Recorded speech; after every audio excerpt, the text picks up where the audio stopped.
Inundana ng National Historical Commission of the Philippines o NHCP ang viral video ng paggamit ng pambansang awit ng bansa bilang isa sa mapang-aliw sa isang rave party. Nagugat ito sa pagkalat online kung saan maririnig ng remix ng Lupang Hinirang sa pampaliw sa mga party-goer.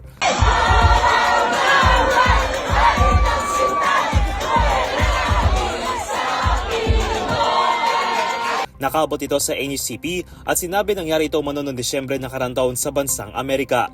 Sa kabila ng tila paglabag ay hindi mo na makakagawa ng legal action ng komisyon dahil sa limitasyon ng ating domestic law. Kaya paalala nito lalo na sa ating mga kababayan na nasa ibang bansa na lalahanin na protektado sa ating batas ang ating mga pabansang sagisag gaya ng watawat, pabansang awit at ang sagisag ng republika.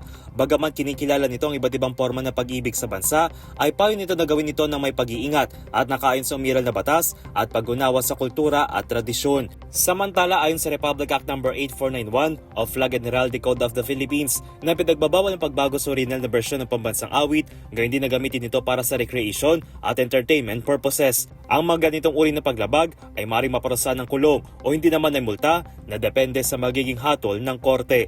Para sa DZRH TV, ito si Dustin Bayog, una sa Pilipinas, una sa Pilipino.